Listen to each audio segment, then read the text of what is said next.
The following is a conversation with Dave Stevens, CEO at ArrantaBio, a contract development manufacturing organisation focused on supporting innovators and pioneers advancing novel and advanced therapies for the benefit of patients all around the world. ArrantaBio has an interest in microbiome therapies and supports many of the leading microbiome companies globally. This is Inside Matters. My name is Dr. James McElroy. I hope you enjoy it.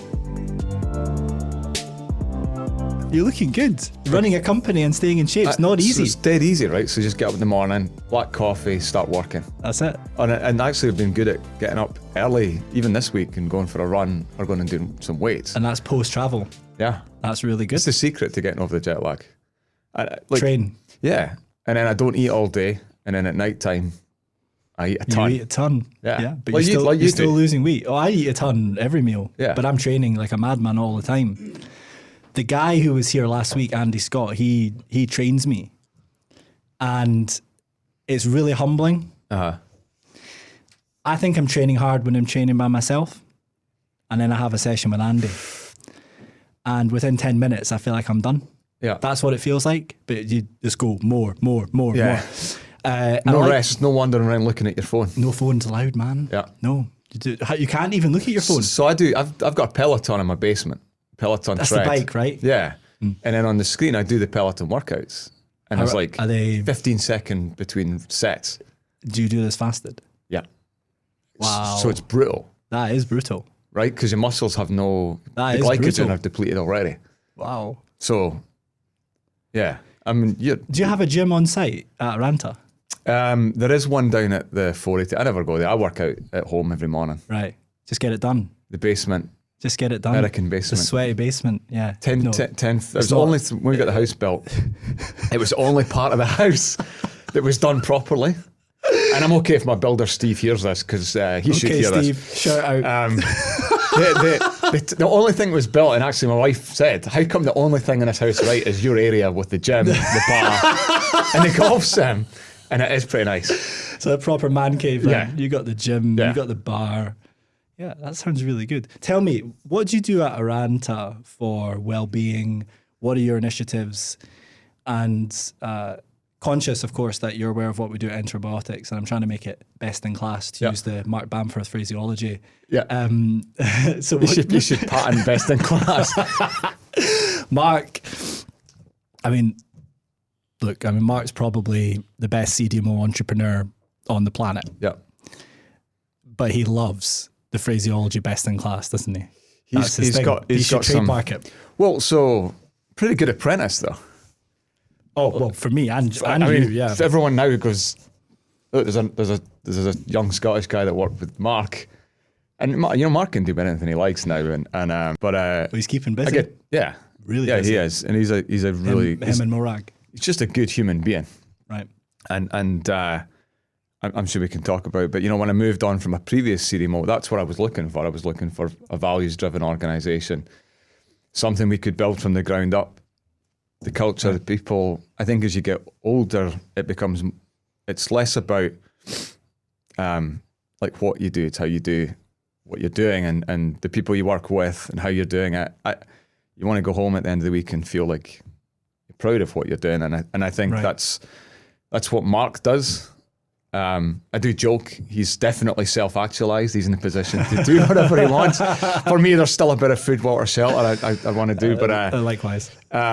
no, I think it was a brilliant experience. But for those things, we have a head of CSR, Right. and she's constantly organising those things, and it's tough. And you know this, right? It's in a startup environment. Is Arranta still a startup? You got that So mentality. we tried to outlaw that, Right. because we're not a startup anymore. It's 2.5 years, 3 years. But I think you'll see this, right? As soon as you start jumping into GMP, Right. then you realise you're a startup, because you're running through constant mistakes. And so if you think about like a company that's been in business for 10 years and made 100 batches, GMP batches, they've already ironed out a lot of the problems. Right.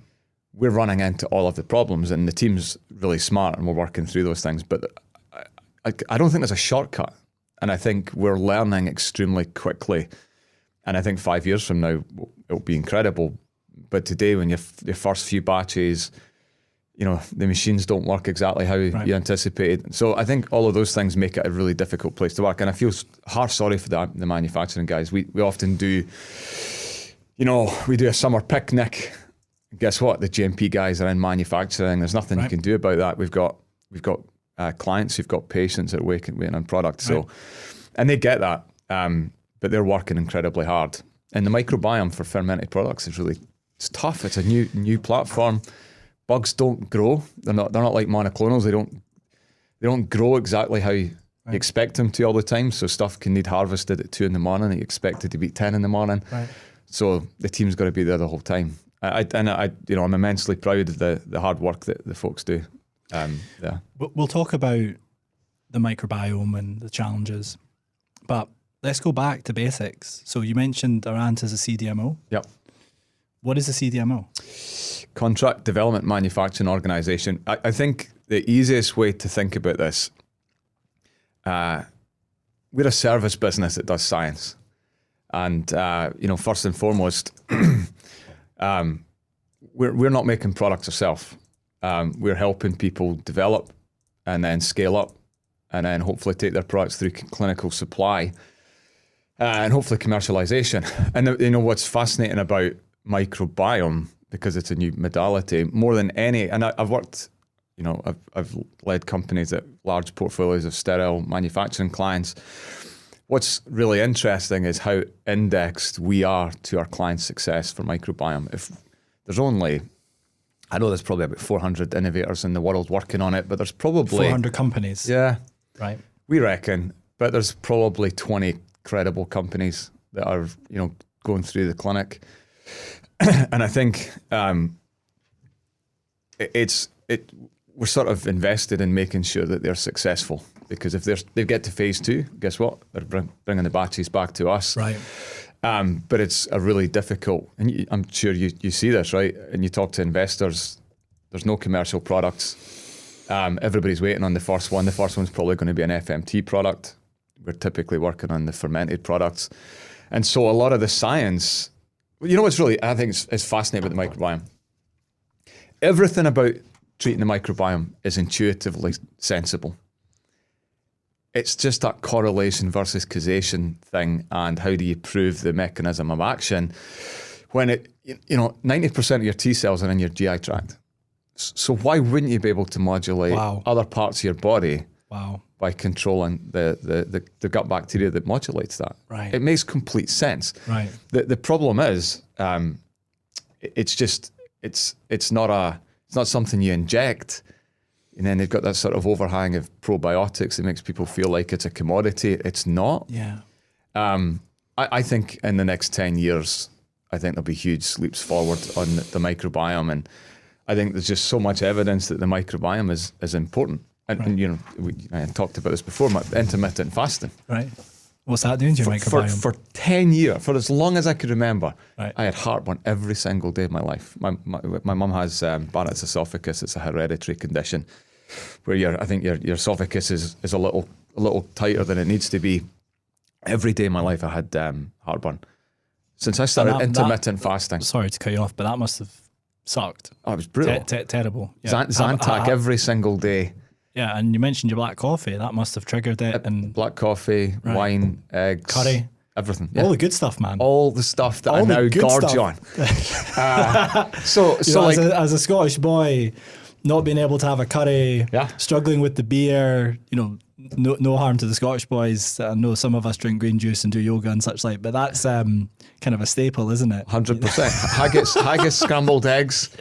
I'm going away this weekend with my buddies. We do a golf tournament every year, and we're all going away. And typically it'll be a few beers tonight or tomorrow night. Yeah. In the morning it will be eggs, bacon, heartburn by the afternoon. There we go. So, but when I started to intermittent fast, there was a couple of things happened. One, inflammation. I did used to work out quite a bit. I had sore wrists, shoulders and things. Disappeared over the course of a few months. I never get heartburn now. I can literally drink whiskey, wine, eat whatever I want in the evening and go to bed, nothing. Wow. It's incredible. And so I couldn't... Such a simple change. You just don't eat for a period of time. And Yep. do you do a 16/8 or do you do a longer fast now? I'm pretty hardcore now. I do 24? like 24. 24. So for those listening, that's 20-hour fast, 4-hour feed. So you're basically eating your full caloric intake. Correct. In 4 hours. And I do a pretty good job of it.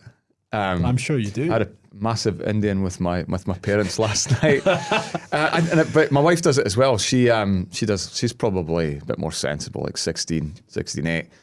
In terms of longevity, and so there's lifespan. You're born, you die. Then there's health span. How long between those two dates are you healthy for? Right? And there's various different things that we think we might be able to do to increase our lifespan. And there's also things that we think we can do to increase our health span. And the two things that reproducibly are shown to enhance health span and lifespan in animal models are essentially intermittent fasting, so calorie restriction, so time restricted or significant calorie restriction. And the other is a drug called rapamycin, we should have a look at, and we might do a podcast episode on it. But I do wonder that if in addition to helping you control your weight through controlling your calories, there's some other benefits there as well. Improved insulin sensitivity, maybe your inflammatory markers, and you're just about to touch on that coming down, the indigestion thing. So maybe it's a microbiome thing. I think it's 100% a microbiome. I think it gives your body a chance. I think as soon as you start eating carbohydrates, your body goes from recovery to just dealing with what you're putting in. I think you give your kidneys a rest. I think you give your blood a rest. I think there's all sorts of benefits that I don't think are well understood. And it's life-changing for you. Yeah, for me it was. I mean, the first 2 weeks were painful. I'm sure, yeah. It was like starving. It was like going cold turkey. I was sitting cold, tired. But now I don't think about it. And like I work out every morning. I go for a run, empty stomach. I don't think about food. Amazing. And it's also, I think it's interesting. I think from an evolutionary perspective, that's what cavemen did. They went out each day, they had to go find their food, and then they ate in the evening. They ate and they slept. It sort of makes sense. I think before there was a lot of false hunger. I would eat and then I'd be thinking about my next meal. Now I just don't think about it. It could be the bugs telling us that we're hungry. There you go. Through some means. Possibly. I would also tell you that my wife by about 3 o'clock in the afternoon says she just avoids me because I'm a bit grumpy. But but no, I sleep better. For me, it's amazing. It's a good choice, and it's amazing. Yeah. Let's go back to the CDMO piece and your role at ArrantaBio. Yeah. So ArrantaBio specializes in biologics and like novel modalities, is that right? I would say, yeah, advanced platforms, advanced medicinal products. So the sort of the new ways of treating disease. So we're focused on microbiome, so modulating the human microbiome by, manipulating the live bacteria in the gut microbiome.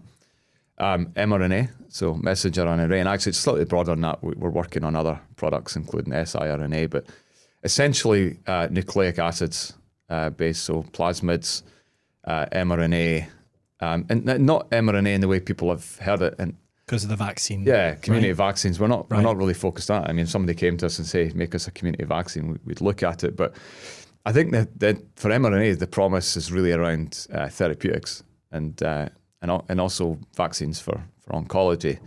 You think about some of the really tough to treat things like pancreatic cancer. One of the challenges with the huge unmet need, right? Yeah, massive unmet need. The body can't identify that tumor, so it doesn't have the wherewithal to sort of attack the cells in the pancreatic cancer. What's interesting about what I think is fascinating about mRNA is you sequence the tumor, develop something to sort of trigger the protein expression in the body to specifically go after that gene sequence of that tumor. It's just really cool. Super cool. And I've known about mRNA for probably 10 years.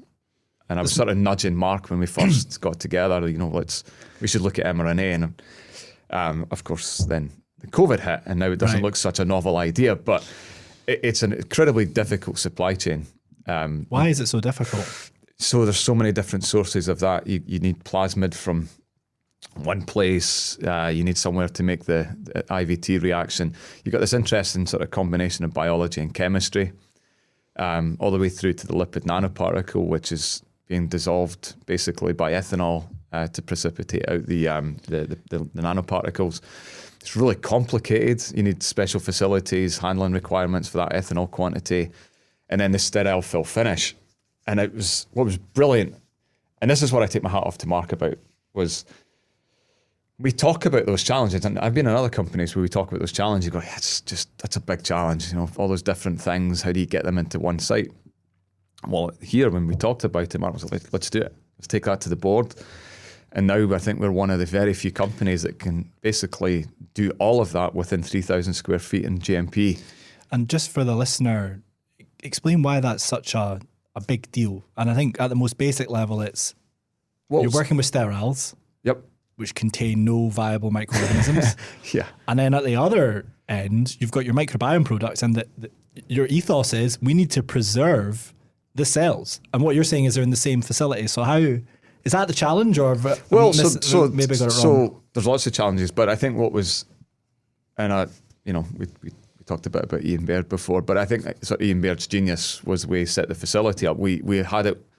The facility in Massachusetts in Watertown was deliberately set up with engineering controls in place that we could handle any type of single-use biologic platform. And he did that by... That's a big vision, isn't it? Yeah. That's a big vision. 13 clean rooms, all unidirectional flow, the air handling systems, like 50 odd. The decontamination that we have, we've got VHP capabilities in every single suite. We can isolate those suites. The way the facility is set up, we can control and basically eliminate the possibility of cross-contamination between products. It's just... So one of the design principles must have been like maximum flexibility. Exactly. Minimum downtime, that kind of stuff. All single use. So, yeah. And what's really neat about that is no cleaning methods. You just say, no, it's all single use. We take any of the product contact parts away, they're gone, and we replace it, and we can decontaminate the suites. But yeah, no, that's, and so, plasmid is E. coli based. The microbiome can be anything, including spore formers. And they can be tricky, right? Yeah. Yeah, no, they can. And in most facilities, it's funny because I used to run steriles, and anyone would come to us with a spore form or a bacteria, we'd be like, we can't. Where did you run the steriles? Was this in Scotland? I was, I had a site in Glasgow, which I took over there 2013, which I worked with Sarah, right. Your Sarah. Right. And we, what's cool about that business, I'm really, really proud of what we did. It was a business that had been around for 10 years, never made $1 of profit. It was really neat. They were pioneers in lyophilization to stabilize drugs. And we were able to basically take that site from losing money to becoming, AMRI's most profitable business when they acquired it. And what did you do to drive that? I mean, that's a great outcome. Yeah. What were your principles, and how did you build the business? So it was I was desperate to run a business myself, and I remember sort of being in a meeting where they were sort of saying, what do we do with this site in Scotland? I actually was in the US at the time, and I sort of wasn't meant to be in the meeting. I just stuck my hand up and said, if you're going to do something with it, can I just have a shot at running it? And I got an opportunity to run it, and I had lots of ideas, full of enthusiasm. And it's funny, I look back now and I realise how much I didn't know at the time. I think it's one of that's one of the things, though, isn't it?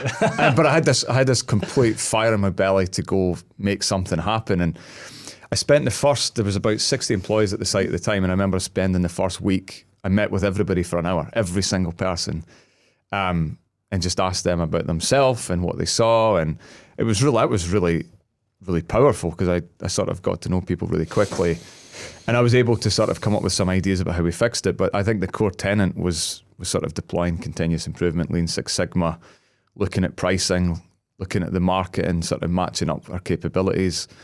So it was everything. We looked at the commercial side, the operational side, but I just remember driving in every day just immensely excited about what we were doing. And I do remember, I actually still have the charts, but we were like negative EBITDA, and it started to go positive, and it went positive. Wow. And that felt good. It was incredible, and the momentum, and I think I think we did lots of like pizza things. We brought food in for folks. Not green juice. Not green juice. We do pizza at ArrantaBio too sometimes. I had no awareness of the microbiome back then. But no, it was just an amazing experience. And I think one of the things, we sort of reset expectations for what the site could be, but also what people could expect of their careers. What they could do. And we changed a lot of things.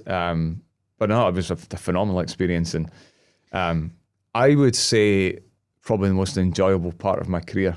To date. Because it was just exciting. We didn't have much money for investment, so I was beg, stealing and borrowing. I was asking Scottish Enterprise for help. And but no, it was as soon as we started to see clients coming in. And it was perfectly positioned. It was steriles. Most products now need to be, they're moving towards injectables. They're either poorly soluble, poorly bioavailable.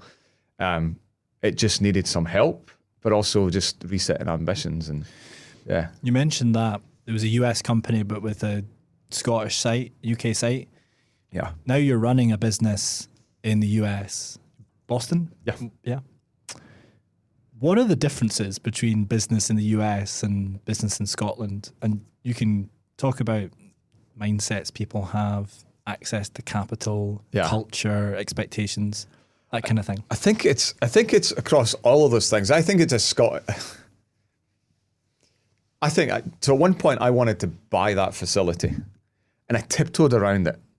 I regret that to this day because we could have bought that business and taken it on ourselves. I think it's just, and this is why I take my hat off to what you've done, right? I think in the US, the natural mindset is to shoot for the stars, right? That's it. And Mark Banfield and I have talked about this. When people go to do a capital raise in the US, they're going out. I want a capital raise for the next 4 years, 5 years, because I'm going to take this and it's going to be $1 billion company. And they go out and ask for those things. Now, some of that's access to capital in the US is easier. Here, people go out and ask for 500,000, right? And it gets and then basically they're in a sort of perennial raising money, and that ends up where that's the job rather than growing the business and focusing on that. I don't know if it's right. I think it's just a smaller goldfish bowl here, and I think when I was about 21, I had a boss, like an Australian guy called Glenn Kirchhoff, and I said to him many times thanks, but he stretched my imagination for what was possible. I remember sort of grabbing me and saying, "Hey, what do you want to do?" And he was basically saying, "You can do anything." And at the time, I'm going, "Yeah, sure." It's easy for you to say, but actually, I think people set their own limitations in Scotland to a much greater extent than they do in the US. Right. I think the level of aspiration in the US is higher. Massively. Yeah. Massively. I find that there's some incredible people in Scotland, and we're a very innovative country with an incredible history of creating globally dominant technologies. Yep.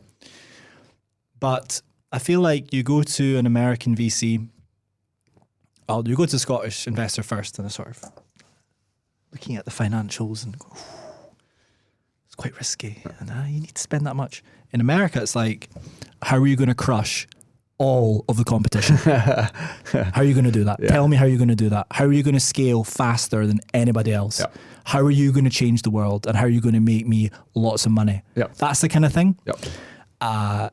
And it's that competitiveness. It's the let's be the biggest, let's be the best, let's be the fastest, let's do it now, let's do it yesterday. And that mentality we don't seem to have much of in Scotland. I think it's people here really that are doing it. No, I mean, my 5-year-old, 10-year-old, the school in the US, it's sort of taught into them as a naturally competitive environment. But even when you look at the way that the colleges operate with the scholarships and things, it's like a pyramid. It's just driving people towards. And I'm not, there's some negatives on that as well for certain. But it's definitely, as a society, it's a much more ambitious society. And it is, isn't it? And it celebrates success differently. Yeah. So, an academic in the UK patents something phenomenal. They license it out. It becomes a new drug. They come to work in a Ferrari. Everyone's like, ooh, that's a bit much, isn't it? Yeah. Show off. Whereas in the US, it's like, yes, it's like That is the American dream. You go, Professor so-and-so. I want to be just like you when I grow up, kind of thing. So I think it's a societal thing, but we do have some amazing entrepreneurs here. Amazing entrepreneurs. And I commend Scottish Enterprise and all these organisations who are trying to help catalyse the innovation. I guess one of the other challenges as well is that when companies here start to scale big, there is not the capital base to support them become huge.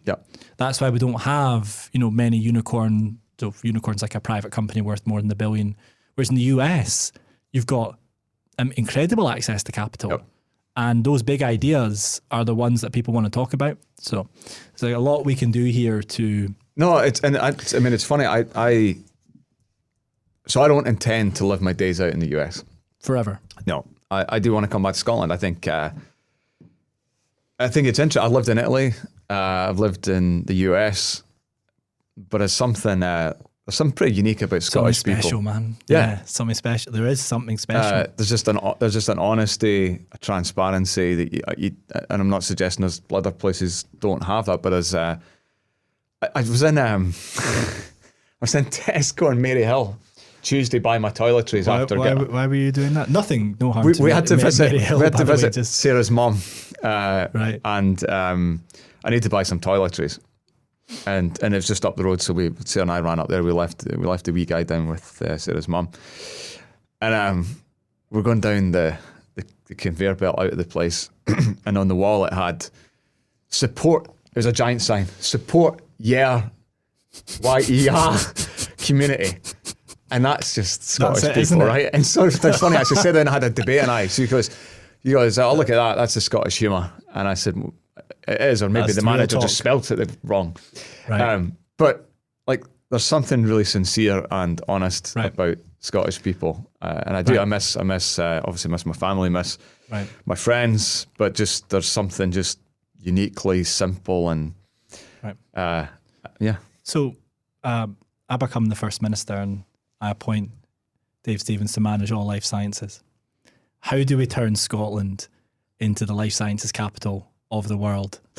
Oh, that's a tough question. And just to say, someone asked me this morning, and I've got an answer on my phone. So we'll see.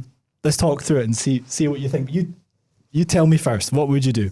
So and we've tapped into all the good and the great, and we've got billions. We've got so much money, and we can become incredible, but we need your leadership, Dave. What are we going to do? I think, so it's an interesting challenge. So I was actually at one point I was on a pharma steering committee for life sciences that reported into Scottish Enterprise. I think what I saw, and it's not a criticism, I felt at the time that there was some amount of money that was investable each year. And what I saw was they were sort of spraying it across. Right. Yeah. And it's like similar when you run a business. Of course, there's 1,000 things you could improve, but you've sort of got to narrow it down and sort of figure out where you get the biggest bang for the buck. And so it's really about figuring out how you get that greatest ROI. And I'm not sitting here and saying I know where those things are necessarily, but it struck me a couple of things. One, there was a lot of money going to big companies that candidly could probably afford to support themselves. Two, I thought there was some promising companies that were sort of getting nudged forward as opposed to getting genuine. So for me at the time, and I'll tell you why I was frustrated at the time, there was things I could have done to dramatically accelerate the growth of the business in Glasgow, but I needed capital, which, like $2 million I could have turned into another 100 people. I think just being a bit more thoughtful on how you direct that and get the greatest bang for the buck. I think that's probably, if you have infinite money, of course you can spray it. But for me, that's just good business sense is to make sure you prioritize. Right. Bet big on the winners, right? Yes. Give them some juice and let them just scale. Yeah. Because I think we do like to, and I say we, I'm speaking on behalf of an organisation I don't represent now, but there does seem to be a lot of small ticket funding that gets distributed across a large number of companies. Yep. There's also this funder of last resort piece where it's like, come to us if you can't raise money from anyone else. Right. surely the best companies are going to get the money, and you want to get in with the best companies and give them more juice. What do you think about this? So this is what I said. I said, point number 1, build incredible manufacturing and laboratory infrastructure. Yeah. Shortage across the UK, and there needs to be somewhere for scale-up companies to go. Like, space is at a premium. So the space that exists that's high quality is very expensive. Yep. And the more resourced companies will be able to nudge in and muscle in. And this is a problem across the UK, not just Scotland. I said offer incentives to companies to stay there long term. So like amortize fit out costs over the course of a long-term lease. Lobby the universities really hard for more favourable spin-out terms. There's no reason why we can't have the most favourable terms in the whole world in Scotland. Yep. Let's not have a battle between the academic founders, the lead investor and the university about who gets what and anti-dilution preference and stuff like that. That's actually an interesting one, because I talked to an academic recently, and so in the US, it's even the academic institutions are commercial, right? They're like, let's go. Let's do it. Here it's like, I want to help, but you got to fund a PhD and got to fill this form in. It's just complicated, and it's not. I think it's just not. It's just not conducive to sort of springing forward. Right. I agree. We should be doing whatever we possibly can to get the innovation that's in these universities or even in someone's head that might become a paper or might become a patent. No, let's give you some money to do the de-risking and then file for a patent, build a company, and then get the publications out. Let's just make it happen. And there's examples in the US that make kind of no sense. Like Florida University, like we had a facility down there, and Mark had a facility in his previous company there. The amount of entrepreneurship that's coming out of that university is just unbelievable. It's just dozens and dozens of companies that are getting spun out from there, and that's amazing. I mean, yeah. That's incredible. There's case studies to look at about how is that happening. I think Scotland now has a chief entrepreneur. I saw that. His name's Mark Logan.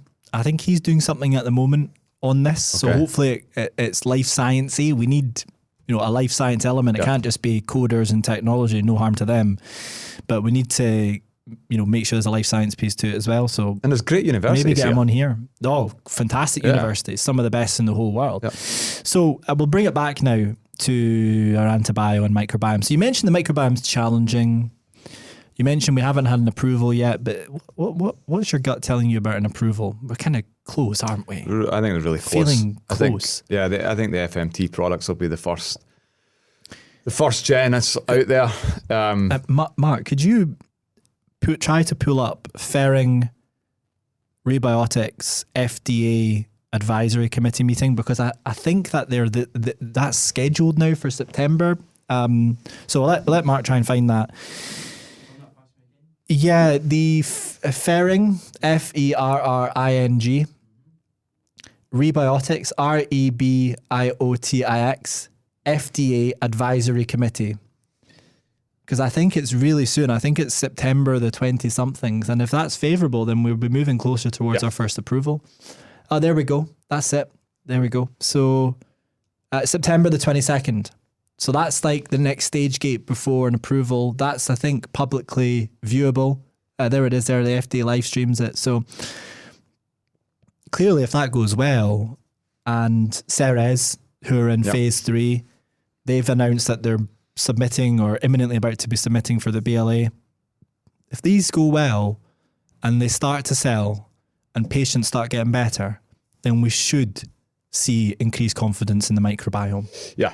Because I feel like everybody knows the microbiome is important. Well, actually, one of the reasons for doing this podcast is because not everybody knows, but people know it's important. Yeah. And even if they don't know the microbiome is specifically important, they know that, for example, if I eat salad and fruit and vegetables, most of the time, for a couple of months, I'm going to feel better. Yeah. And why is that? Well, it's microbiome. So they know, but they don't really know. But I think the investors, and you mentioned it earlier, I got it written down. You mentioned correlation, causation. Yep. So the investors and people can see that there's a link, but they're not sure what it is. So what do we need to do to to increase investor confidence? So, I think the analytics around that correlation causation will improve, like everything, right? I'm sure we'll look back on some of these challenges in 10 years and go, wow, that was like leaching. One of the questions I've got for you is, how important is analytical? Yeah. It's fundamental, or? That's just, for LBPs, it's massive. For LBP, I mean, even LBP, live biotherapeutic product. Yeah. So even there's gains to be had. Viable cells, it's incredibly manual to do that right now. I think there's lots of opportunities to improve the analytics that go alongside it. I think that the microbiome is just, I think there's a couple of milestones that I see which will transform it. And I think one of the challenges, it's like when you talk about that, you can achieve some of this by eating more fermented foods. Sure. But I think pharmaceutical grade probiotic, pharmaceutical grade microbiome products have the possibility to transform that. I think it's just tough. You compare that to like a gene therapy product that cures like an eye illness or cystic fibrosis. Like investors can get that. There's a barrier to compete. Whereas I think when you think about a microbiome product, they hear.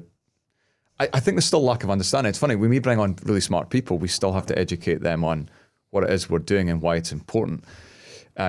People don't understand why the microbiome is important. They don't understand the therapeutic benefits that go beyond C. difficile to, ALS, Alzheimer's. There's all sorts of things that, all disease starts in the gut. Right. And Hippocrates. Yeah. Shout out. Yeah. And I think when you start telling people that, they get excited. And I think for investors, I think they're still trying to figure out, how do you make sure you create a sufficiently differentiated product that someone else can't just come along and do that? And some of that's going to be on improved formulations, but we're still sort of at this. It feels like a little bit like gene therapy, like 20 years ago, where people were still trying to puzzle this stuff out. And I think over time, people will figure this out. Again, there's just so much evidence. I get these journal articles sent to me, and it's, one of my favorite things is that, there's less depression in children who grow up with a dog in the house. Wow. So adulthood depression is lower in people who had a dog, and it's because the dog creates a more diversified microbiome. Their gut bacteria is more diversified. Wow. There's just so much. I just think, to me, it's just fascinating. And I didn't know that. There's loads like incredible. that. And there's studies on rats, depression, and transplanting depressed rats microbiome into a non-depressed, and the impact that has. To me, that's just fascinating. And, and I think the milestones along the way will be FMT will get approved for C. difficile. The next one will be a fermented product gets approved, probably for a GI indication. And the fermented product is your specialty at Arranta. So talk to us about the difference between like an FMT product and then a fermented product, and why you've gone big in the fermented arena, so to speak. Or I think, this is my feeling. I think in the future, I think the FMT products will prove concept for sure. And I think there is something with that full spectrum of, there's an interplay that I still don't think is understood, right? There's fungi and there's all sorts of other stuff that's in there that I don't think it's well understood, right? And there's we've seen some analytical data on, you need certain strains for other strains to propagate. There's an interplay between certain strains, that certain strains produce metabolites that other strains need. There's a lot of that stuff. And so I think FMT, will be the first in class treatment for a lot of these things. And I think that's... So a donor-derived product. The starting material is stool. It's been rigorously screened from healthy people. And you're trying to retain the ecosystems as best as possible, right? And you mentioned the various different elements there. Do you think a fermented product, can you achieve the same kind of complexity, or you can achieve enough? Well, yeah, so I think there's a number of different ways to think about that. I think there's different ways you can go. One of the nice things about being a CDMO, and I want to make sure I don't talk about any one specific product, but no problem. We get to see lots of different approaches. We even get to people come to us and say, hey, we're thinking about this thing. How do you think about it? How would you manufacture that? But there's other ways to approach this, which is things like, bringing, consortia together, bring 50 different strains together, either make 50 different drug substances, which would be difficult from a COGS perspective, or could you co-culture them together? Is there other ways? Could you do something where you have a background of FMT, use that as a scaffold or an excipient, right, something like that, right, and then focus on 2 or 3 bugs, right? I think there's a lot of different directions it can still go in, right? And for me, it's just, I think there's some data out there that says that certain strains of bacteria supplement with a frontline oncology treatment improves the Incredible. Responsiveness. To me, it's just a matter of time. I saw some data recently, still unpublished. I can't go into all the detail, but yeah, FMT or IMT, intestinal microbiota transfer, however you want to describe it, as an adjuvant treatment in patients who are receiving immunotherapy. And the data was incredible. I got really excited, both because I'm running a microbiome company, but also with my clinician and sort of just human hats on. I was like, oh my goodness, if we can achieve like the disappearance of cancer cells in a significant proportion of patients and also shift non-responders to responders to immunotherapy, that has such massive implications globally. Yeah. Quality of life, lifespan, all this kind of stuff. That's a great example, because like it's not that long ago people thought it was a genetic disposition that meant people were non-responders, responders. So to think that it's actually the microbiome, and by being able to modulate that, you can improve it. To me, it's just wow. It's the same. I think if you think about how long ago was it? There was this sort of cesarean births typically have higher levels of asthma, right, and other kind of skin conditions, and sort of was like, well, people didn't really understand why that was. And now it's pretty clear. It's because the microbiome is populated during the birth process. That's it. And, nature has a way of just knowing and sort of being there for a reason. And I just, for me, in the next 10 years, I think it's a really exciting time to be part of the microbiome. Right. Yeah. On the analytical side then, and I take the point that we can't go into any specific, client customer detail. Sure. I wouldn't push you on that at all, but what are you doing at Arranta to innovate in the analytical side? And do you see that as being like a bedrock foundation of your offering and your business? Like, how do you compete with other CDMOs to make yourselves like, the one that people go to? Yeah, no, we from really early on, so we obviously acquired Cap Design.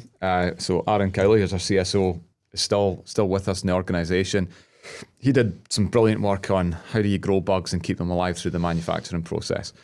I think if he was here, I could say this. I think there was a little weakness on the analytical side, and actually we brought this guy, Jeff Heiser, on board, who's just like unbelievable. He was at Boston Analytical, right? Yeah, I've heard him talk a few times. And his passion for the analytical aspects of microbiome is just brilliant. He's constantly thinking about how does we innovate further on analytical. But for us, one of the early challenges, it's a really simple one, was a lot of the products are consortia. So you're combining 9, 10 different strains into a single drug product capsule. Then how do you make sure you've got the right quantities and all that stuff? And so do you need to have the same amount by gram weight of every strain in the capsule? Yeah. Wow. And then if you think about that, as you think about for a commercial process, at some point you're going to have to do process validation and show that every time you make it, it's got the same. So can we just pause there? When you move through development through to commercial, from the manufacturing and analytical perspective, generally speaking, what changes? I guess the precision of the analytical has to be tighter and tighter and tighter as you go through. We actually still see in a little bit in microbiome, people want to do a lot more on the analytical side earlier. But in general speaking, as you get closer to phase 3 and validation and process characterization, you want to make sure that you really have a strong understanding of what you're doing in the manufacturing process and what the product, all of the the potency, safety, all those attributes are right.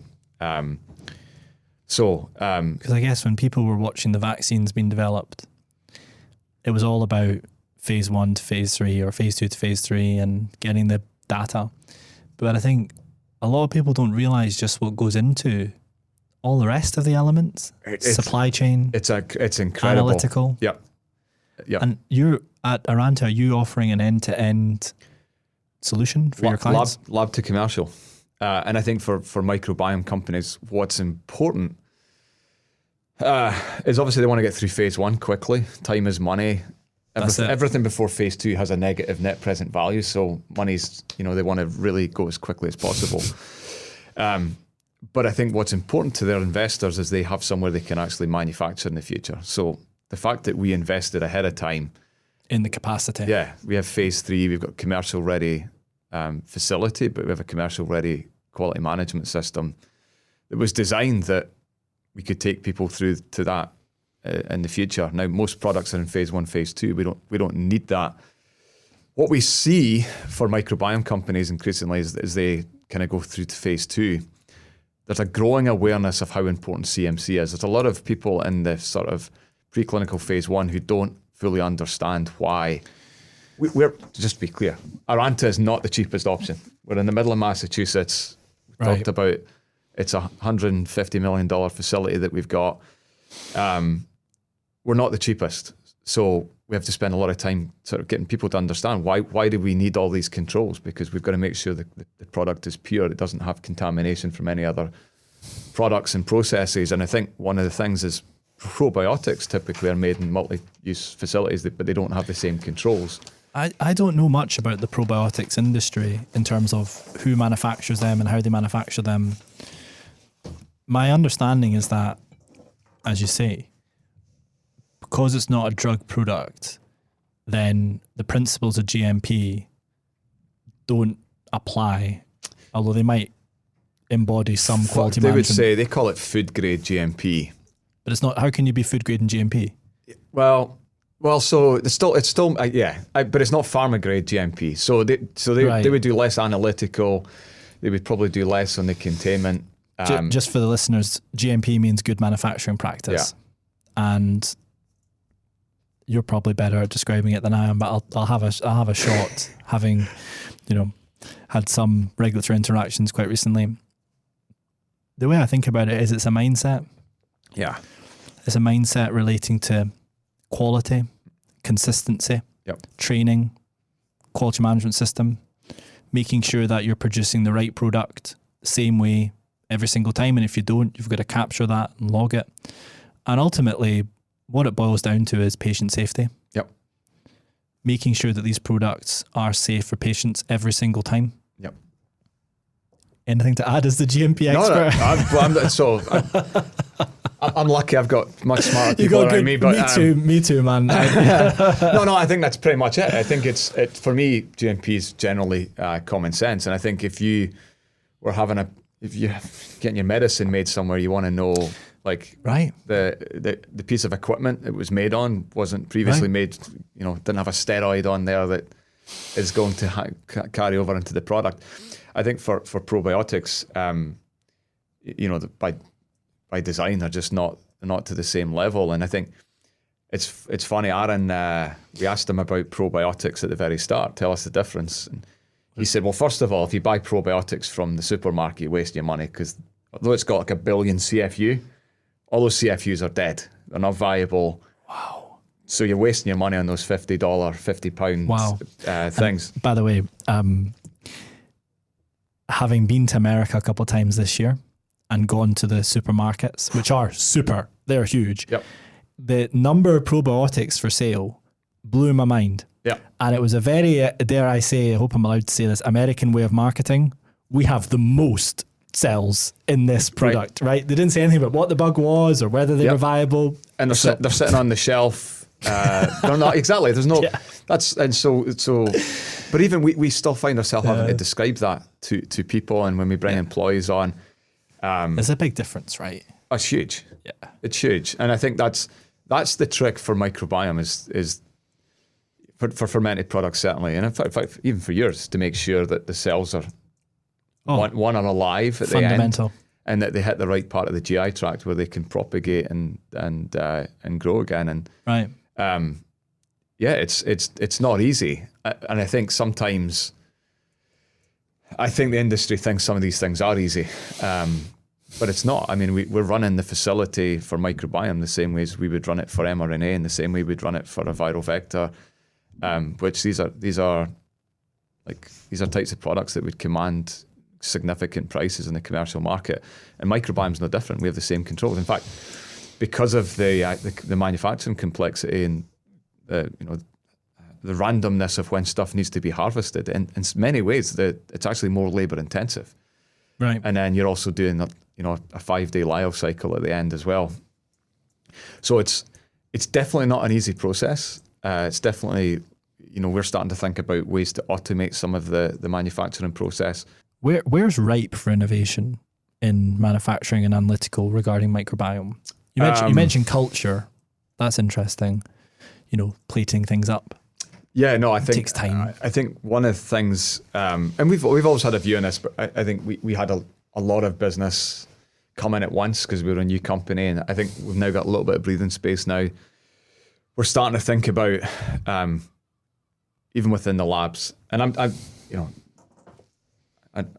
obviously know the folks that work in the labs. I'm not personally in there, but it strikes me when we talk about things that there's a lot of grey space or white space between the activities. And I think for me, the challenge, I think when you think about a new modality, that time is money, an ambition for me would be, it takes about 12 months for us to get something through process development, do the analytical development for products. I'd like to find a way we could cut that down to 6 months. It has to be possible. And I think some of that is on automating technology, so you can do high throughput screening and things. And the second piece is making sure that we fully characterize the proprietary media blends that we have to grow the bugs, the proprietary cryopreservatives, find ways that we can basically create, we can boil some of this down to calculus by saying, this is the strain. I'd love to find a way to use AI in some of that process, that we can sort of design things rather than sort of methodically, manually plating things and sort of seeing what happens. Through to, GMP manufacturing, the biggest bottleneck, which this because you're solving it, is lyophilization. Right. And that's because you got to make the bugs inert. You've got to put them back to sleep, make them dormant until they, get into the right part of the GI tract of the patient. And that's a very laborious, long, 5 days. And for us in a facility, we've got 13 clean rooms, 2 lyos. So I can make DS all day, but if I've only got 2 lyos to get it through, that's a constraint. And I think the whole microbiome industry is sort of thinking about that. Like lyophilization being a bottleneck. Yeah. Is it the bottleneck right now for everybody? Who's using it, I suppose? I think it is. Probably. So the upstream elements then, like the fermentation, the procurement of the starting material, that's all scalable? You can just, there's bigger fermenters and... Yeah, no, so there's some constraints there. I think, obviously... How big are your biggest fermenters? You allowed to say that? Yeah. We got 2,000 litres. Wow. And we did a study on 5,000 litres as well, which... Wow. So that's sort of only half the problem though, right? So we can grow large volumes. The biggest problem is that if you think about the gut microbiome, most of the bugs are anaerobic. So almost all of them. Yeah. Right. So you can, which is, one of the reasons that, people pick up C. difficile is once the good bugs are exposed to oxygen and through surgery, guess what? Bugs die off. So I think for us, the biggest piece is then the doubt is up. You can grow them, but then how do you harvest them? You got to keep them anaerobic. That's definitely a challenge. And there's different ways. I mean, you could approach it. There's continuous manufacturing and perfusion and things like that. But so it's like infrastructure and engineering gives you that anaerobic environment. Correct. Yeah, certainly at EnteroBiotix, first of all, we're doing manufacturing in-house, as you know. Yep. Trying to control the supply chain. Yeah. We have made investments into the best quality infrastructure we could possibly afford to give us that anaerobic environment to protect the product. Yep. Also the containment to protect the facility and the operators. Yep. And as you know, we're trying to solve the lyophilization challenge through an entirely novel methodology. Yep. We're at the early stages now of trying to scale it up. Yep. But I believe that to be truly successful and to truly hit scale with these microbial products, we're going to have to innovate in that area. Yeah. Right? I mean, 5 days feels like a long time, but it's not just the 5-day piece. It's, are there machines big enough to do batches that are big enough for, let's just say for argument's sake, type 2 diabetes? Yep. Huge patient population. Obesity. Yep. Yeah. And I believe that there's an opportunity there. Metabolic disease, type 2 diabetes, maybe even type 1 diabetes. I'm going to speak about that with someone that's coming on soon. And obesity, possibly. I mean, imagine if instead of eating salad all the time, you gave someone a pill that contained microbes that had been harvested from someone that eats salad all the time. It's quite difficult to get somebody to eat salad all the time. Well, and you know, the whole... But it's less difficult to take a pill. But you know, the whole theory is that if you feed the bugs cheeseburgers, the bugs that like cheeseburgers grow faster, and they say, hey, I want a cheeseburger. I want more cheeseburger, you know, maybe starting to get changed behaviours. I think that's what's surprising to people is the extent to which the microbiome, the bacteria, it's connected to the gut-brain axis, right? The bugs are talking through your vagal nerve back and forward to your brain, right? You know, when you're nervous, right? It's a psychological thing, but where do you feel it? Butterflies in your stomach. Right? And on a really basic level, I think it's a good example. But, you know, if you eat pizza all the time, guess what? Your body wants pizza. It wants pizza, yeah. More pizza. But if you could find, and there is, and there's data out there in the public domain of people who have found certain strains that do have a meaningful difference on body fat and body weight. I've seen that. You know, so it's incredible. Yeah. Because it feels like in trying to solve that massive societal challenge, you've got two options. One, somehow get everybody to exercise more, eat less, and clean up their diet more generally. And they've got to do that, by the way, every day for months, and they got to stay the course forever. Yep.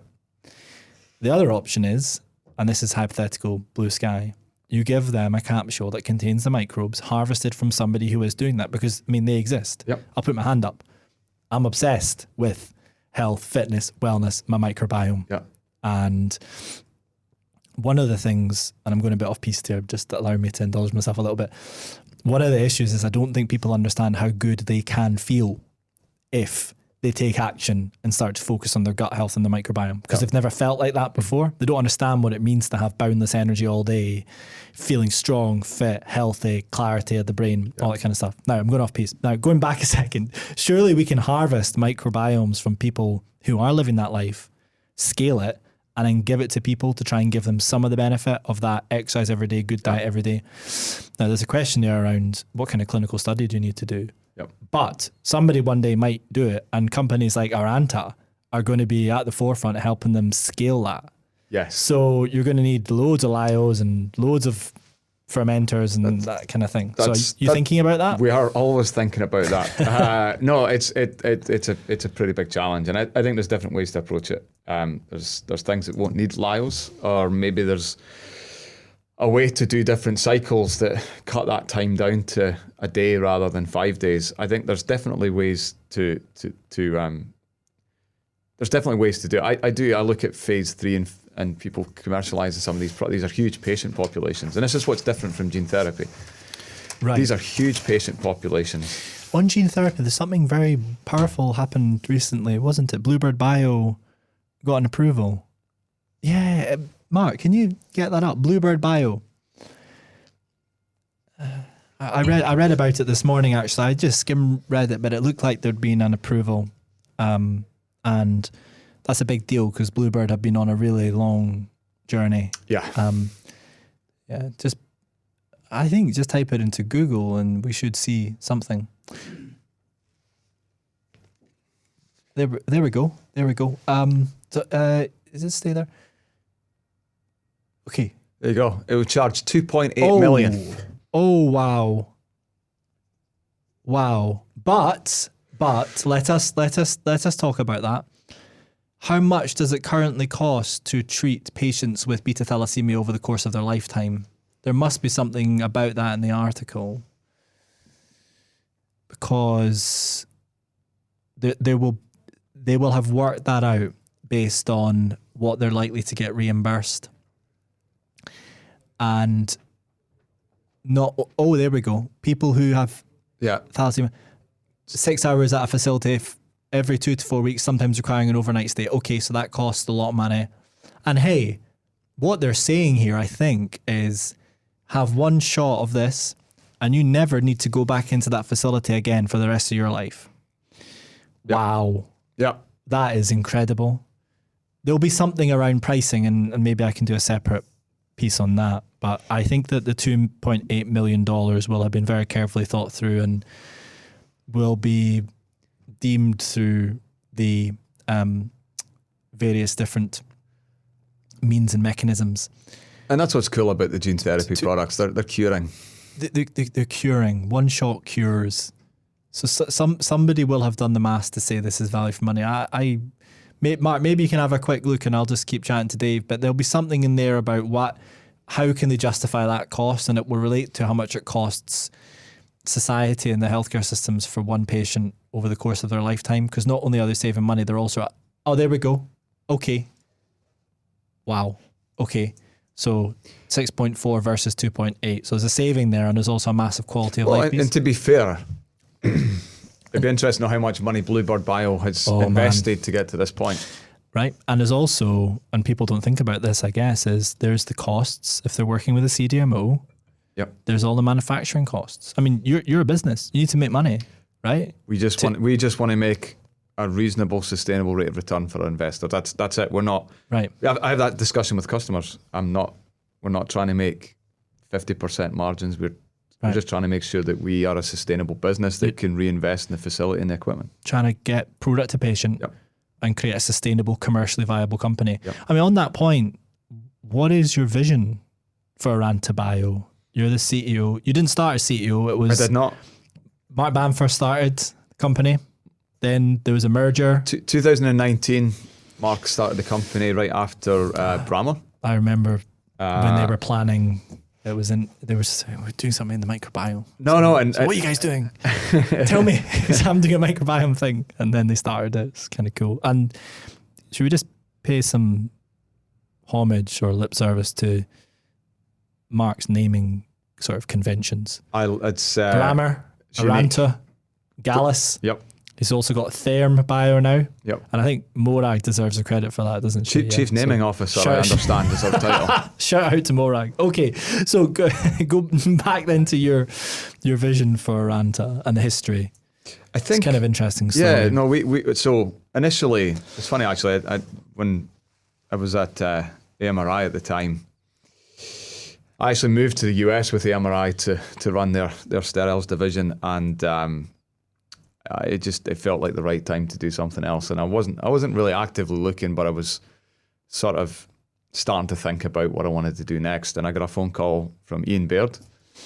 Ian I'd known for 10 years. In fact, I'd known him for 10 years, but I'd always assumed he didn't like me. So, and you can relate to that, I'm sure. So when he phoned me up, he said, it's, Ian Baird, tough customer, but firm but fair. He's a good fellow. He very much knows what he's doing. So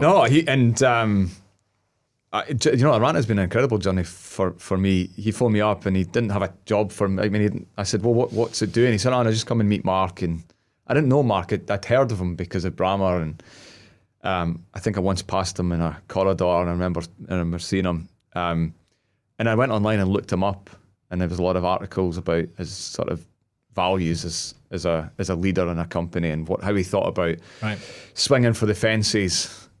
And you can see he's done extremely well with all his ventures, but that's because by nature he's bold and he's forward thinking, and he sees opportunity where other people see risk, kind of what we talked about, and he goes for it. But I think what's most the thing that most impresses you with Mark is, for all his successes, like humility is just so humble. Yeah, and so I really enjoyed the first time I met him. Still didn't know what the job was. Then I talked to Ian a couple of times, and I said, "Ian, what's the job?" And he said, "Oh, well, could be CEO." I'm thinking, wow, I hadn't thought of that at all. I thought, and so Mark had always planned to sort of set the company up and step back, but he didn't want to step back. And then we had a lot of inbound interest in the company last year. Particularly when we started to look at mRNA. We were not actively looking to sell the company. We built a really great organization. We have a group of talent at Arranta that I've never worked with before. And I was able to recruit people from even customers that I'd worked with in the past. People that, honestly, when I phoned them up and it's like, would you ever consider joining a CDMO, and thinking they'll just knock me back? But people I really enjoyed working with and respected, former colleagues, customers, and so it was brilliant. It was like sort of building a dream team to work with. And then I had, Ian helping me on some of the setting the facility up.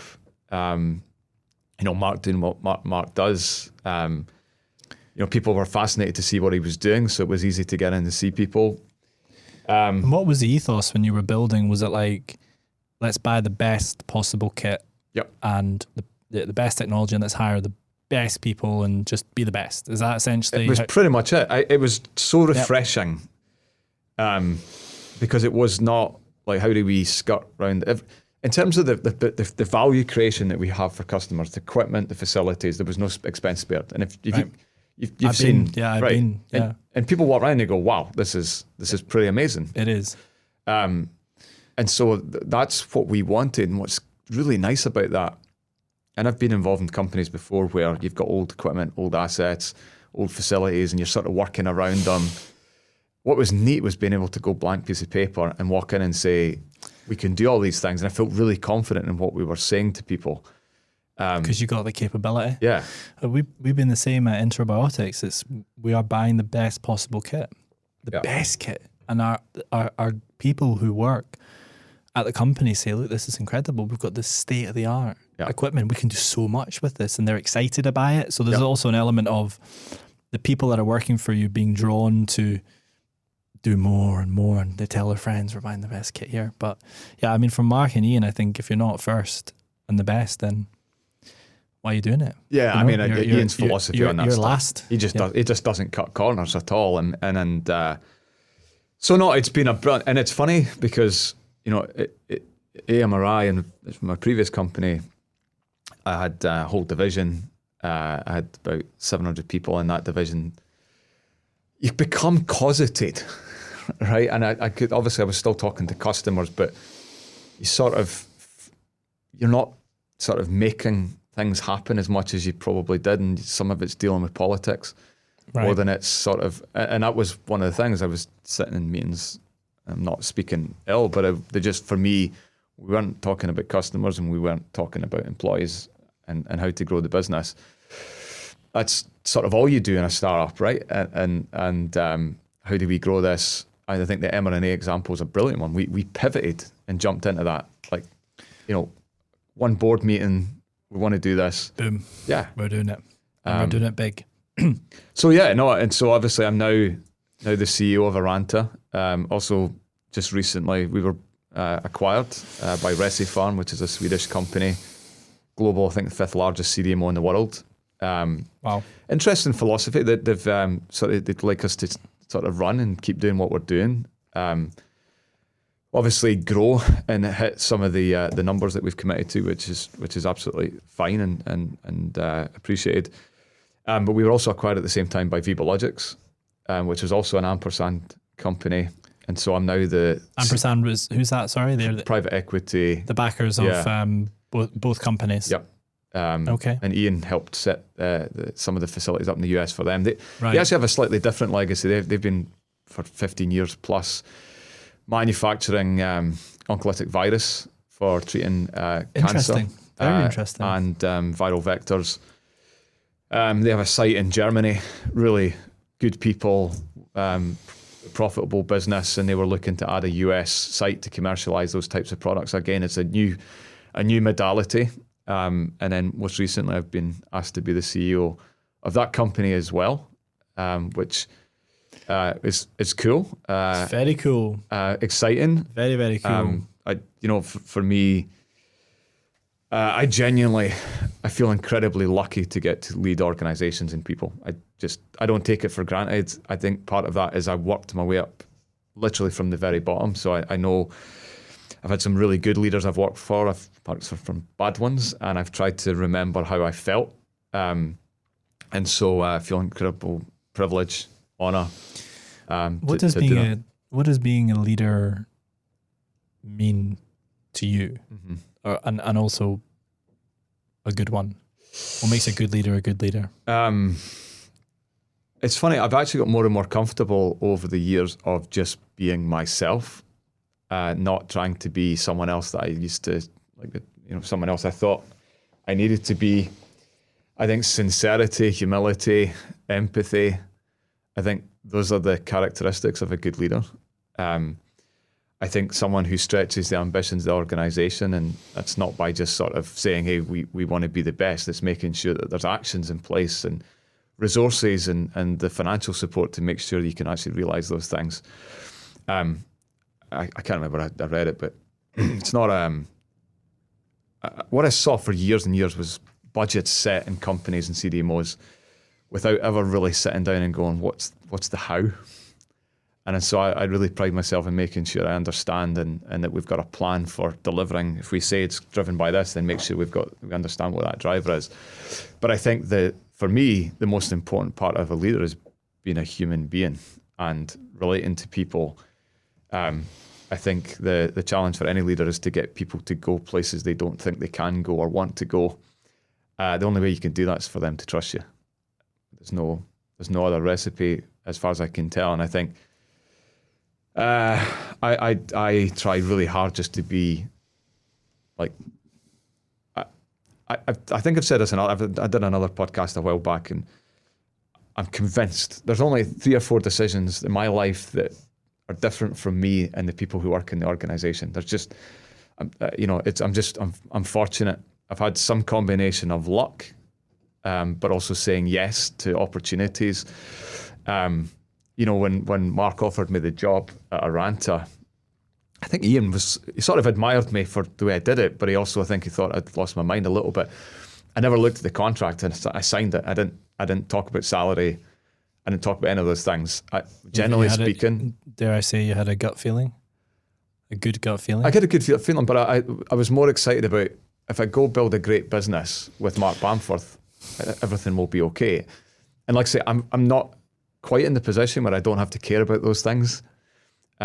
Obviously the financial things, all those things, but I knew that Mark was a good person, but I really wanted the opportunity, and that was more important to me than haggling over things. I'll tell you something I've not told you before. I had a curry with those 2 gentlemen and others when they were trying to bring you in, or I think they just brought you in. Curry, a couple of pints, Union Street, Aberdeen. Uh-huh. And I remember they said, we've got the right guy. We managed to get him. And then they said who you were.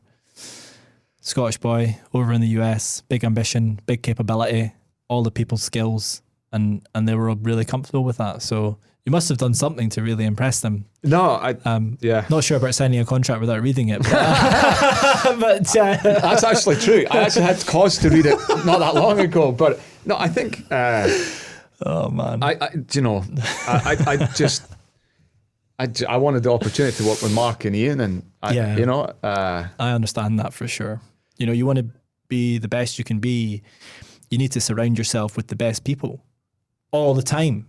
And be a bit selfish about it. I want to be with the best to become the best. I think as you get older, not that I'm a sage. Man, there's some grey hairs on this beard now, and even with all my longevity stuff, you can't see it on the camera, thankfully, but they're they're coming, man. But I think if you're going to spend 5 years of your life on something, you got to make sure it's something that you're going to put your heart and soul into and that you believe in. And I think. it's just, I feel immensely proud when I rock up to Watertown every time I drive in there. I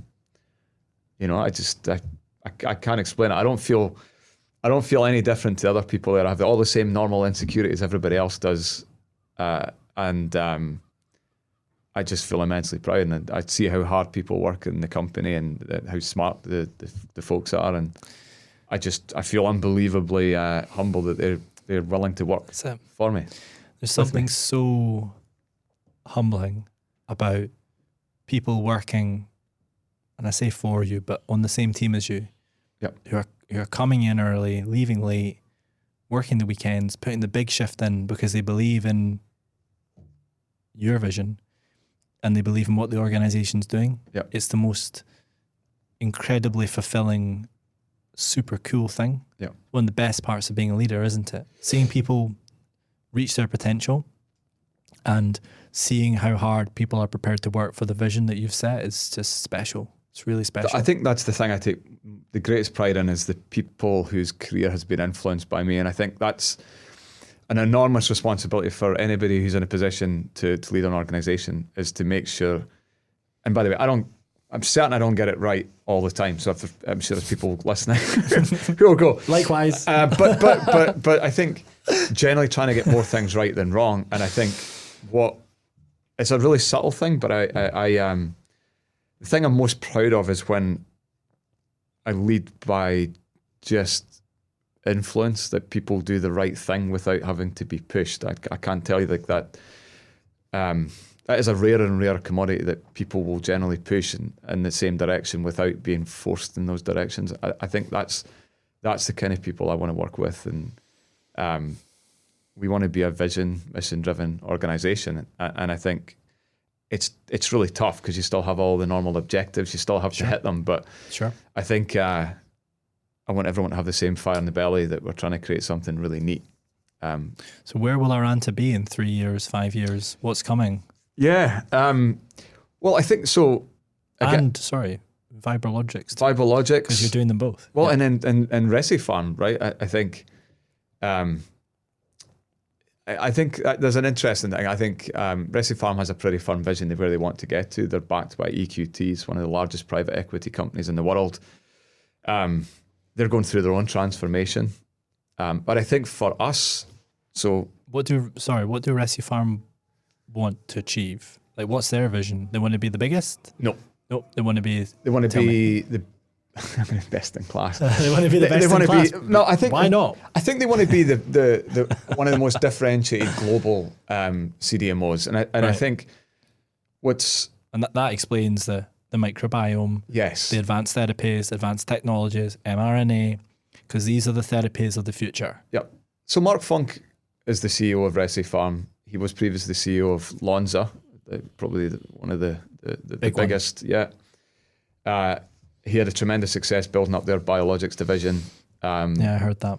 There's a number of other ex-Lonza people there, but I think they're sort of reflected in what they saw at Lonza, which Lonza are a phenomenally successful company, and be proud to ever be associated with them. But I think more and more what you're seeing is a lot of the innovation for new medicine is not coming from big pharma necessarily. It's coming from, there's a much greater democratization of drug development. People have small companies, like Bluebird is an example. Right. That innovation is coming through smaller companies. And so I think of course they're going to look after big pharma companies, but I think there is an opportunity to look after mid-sized companies, small companies, virtual companies in a different way, where in some of these larger companies, for sure, they get lost on the margins. There's just no doubt. And I think if I think about